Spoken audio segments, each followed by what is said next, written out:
జనరల్‌గా పోస్ట్ ఆఫీస్‌లో ఏవైతే మనం ఇన్వెస్ట్ చేస్తూ ఉంటామో రకరకాల స్కీమ్స్‌లో. సో, చాలా మందికి తెలిసిన విషయం ఏంటంటే, అందరికీ తెలిసిన విషయం ఏంటంటే, మనకు పోస్ట్ ఆఫీస్‌లో వచ్చే రిటర్న్స్ 6-7% లేదు మాక్సిమం 8% చక్రవడ్డీతో కలుపుకుంటే. అంతకంటే ఎక్కువ రాదు అనే విషయం. కాకపోతే ఇది గవర్నమెంట్ సెక్యూరిటీ కాబట్టి సో, దీంట్లో కూడా మనము 13.37% రిటర్న్స్ అనేవి సంపాదించవచ్చు.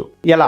డబుల్ ఇంజిన్ స్ట్రాటజీతో అది మనకు సాధ్యమే అనమాట. సో, డబుల్ ఇంజిన్ స్ట్రాటజీ అంటే ఏంటి అంటే, ఒకటి సో ఇక్కడ మనం 2 స్కీమ్స్లో ఇన్వెస్ట్ చేయాల్సి ఉంటుంది. 2 స్కీమ్స్. సో, ఫస్ట్ ఏం చేయాలి అంటే POMIS అంటే పోస్ట్ ఆఫీస్ మంత్లీ ఇన్కమ్ స్కీమ్లో డబ్బులు పెట్టాలి. సో, ఈ స్కీమ్ ఏంటంటే దీనికి లాక్ ఇన్ 5 సంవత్సరాలు ఉంటుంది. సో, దీని స్పెషాలిటీ ఏంటి, మీరు పెట్టిన డిపాజిట్ పై ప్రతి నెల ఖచ్చితమైన ఇన్కమ్ వస్తుంది. అంటే మంత్లీ ఇన్కమ్ వస్తుంది అనమాట దీంట్లో ఖచ్చితంగా. అంటే 5 years వరకు అసలు చేయడానికి ఉండదు. సో, నెక్స్ట్ PPFలో PPF ఏంటి, ఇది అందరికి తెలిసిందే. 15 years లాక్ ఇన్ ఉంటుంది దాని టైము.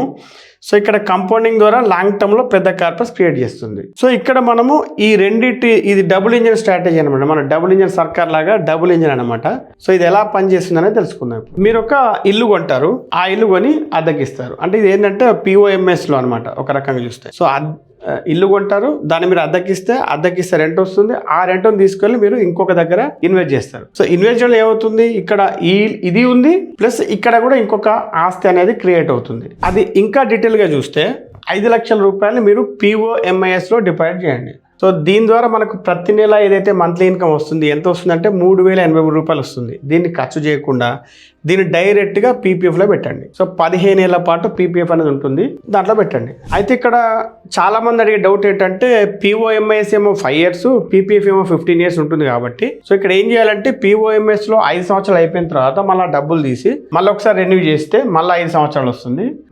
మళ్ళీ ఇంకోసారి రెన్యూ చేస్తే 15 సంవత్సరాలు వస్తుంది. అంటే మొత్తానికి 2 సార్లు దీన్ని రెన్యూ చేయాల్సి ఉంటుంది. సో, అప్పుడు ఏమవుతుంది, ఇదొక 15 అదొక 15 రెండు కూడా పర్ఫెక్ట్గా సింక్ అయి పనిచేస్తాయి. మరి 15 సంవత్సరాల తర్వాత ఏం జరుగుతుంది అంటే మీరు పెట్టిన 5 లక్షలు అలానే ఉన్నాయి. సో, దీని ద్వారా మనం PPFలో పెట్టడం వల్ల అంటే ఈ వడ్డీని దాంట్లో మనం పెట్టడం వల్ల వచ్చిన లాభం ఎంత అంటే 10 లక్షలు. సో, అసలు ప్లస్ వడ్డీ మొత్తం మన కార్పస్ ఎంత అంటే 15 లక్షలు. మరి మనం వీడియో మొదట చెప్పినట్టుగా 13.37% వడ్డీ ఎలా వచ్చింది అంటే సో, ఇక్కడ మనం 15 నెలలో మనం సంపాదించిన ప్రాఫిట్ 10 లక్షలు. దాన్ని మనం సంవత్సరం ప్రకారం పర్ ఇయర్ లెక్కేసుకుంటే లాభం 66,892 రూపాయలు. సో, 5 లక్షల మీద ఎంత వచ్చింది అంటే 13.37%. ఇది యాక్చువల్గా ఏంటంటే ఇది ఒక సింపుల్ యావరేజ్ అనమాట. బట్ యాక్చువల్గా ఈ వీడియో చూస్తున్న మ్యూచువల్ ఫండ్ ఇన్వెస్టర్లకు ఒక పదం బాగా తెలుసు, ఏంటంటే CAGR compounded annual growth rate ప్రకారం కనుక చూసుకుంటే ఇది 8-9% మధ్యలో ఉంటుంది. బట్ సింపుల్ యావరేజ్ లెక్క ఏంటంటే ఇది అనమాట. సో, చాలా మంది ఏంటంటే సోషల్ మీడియాలో 13.37% జస్ట్ రఫ్గా చెప్పేస్తున్నారు, కానీ అది CAGR లేకపోతే సింపుల్ యావరేజా అనేది చెప్పట్లేదు. ఇంతకుముందు మనము ఎగ్జాంపుల్లో 5 లక్షలు తీసుకున్నాము. 5 లక్షలు తీసుకుంటే అది మనం 3,000 వస్తే దాన్ని 15 లక్షల తర్వాత కార్పస్ 15 లక్షలు వచ్చింది. లేదు ఇంకా మనం బడ్జెట్ పెంచుకున్నాం అనుకోండి, ఎక్కువ బడ్జెట్ ఉంటే సపోజ్ 9 లక్షలు ఉంది, 5,550 వస్తాయి. దాన్ని ఇన్వెస్ట్ చేస్తే మనకి 20 లక్షలు వస్తాయి 15 సంవత్సరాల తర్వాత. 15 లక్షలు ఉన్నాయి, నెలకు 9,250 వడ్డీ, 15 నెలల తర్వాత వచ్చే కార్పస్ 45 లక్షలు. మన దగ్గర 18 లక్షలు ఉన్నాయి, వడ్డీ 11,100 రూపాయలు, 15 నెలల తర్వాత కార్పస్ 54 లక్షల రూపాయలు వస్తాయి. మనం ఇంతకుముందు లెక్కలో 11,000 వడ్డీ దగ్గర ఆపేసాం. ఎందుకు ఆపేసాం అంటే PPFలో ఒక లిమిట్ ఉంటుంది అనమాట. ఏంటి అంటే PPFలో ఇన్వెస్ట్ చేయాలంటే మనం మాక్సిమం 1,50,000 కంటే ఎక్కువ ఇన్వెస్ట్ చేయలేము. అంటే అది నెలకు 12,500 మాత్రమే వేయగలం.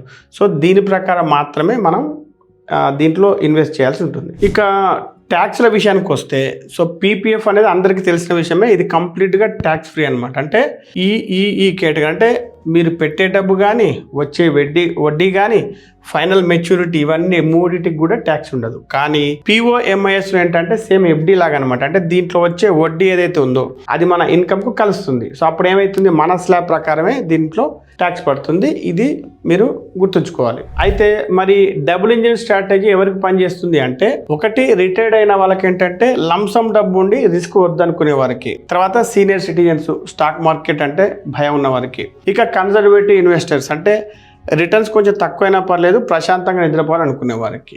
ఎవరికి సూట్ కాదు అంటే ఇప్పుడు 25 నుండి 35 40 ఏళ్ళ వరకు అంటే లాంగ్ టర్మ్లో ఇన్ఫ్లేషన్ బీట్ చేసి వెల్త్ క్రియేట్ చేయాలనుకునే వారికి మాత్రం ఇది సూట్ కాదు. ఇక ఎమర్జెన్సీ ఫండ్ అంటే నాకు ఎప్పుడైనా మధ్యలో డబ్బులు అవసరమైతే తీసుకుందాం అనే వారికి సూట్ కాదు, ఎందుకంటే మధ్యలో మనకు లిక్విడిటీ అనేది లేదు కాబట్టి. సో మొత్తానికి కంక్లూజన్ ఏంటంటే పోస్ట్ ఆఫీసు డైరెక్ట్గా 13% రిటర్న్స్ అనేది ఇవ్వదు. సో మనం ఏంటి అంటే ఒక 2 స్కీమ్స్ని కలపడం ద్వారా ఇది వచ్చిందనమాట. సో ఈ వీడియో మీకు నచ్చితే లైక్ చేసి కామెంట్ చేయండి, మీకు తెలిసిన వారందరికీ ఈ వీడియోని షేర్ చేయండి.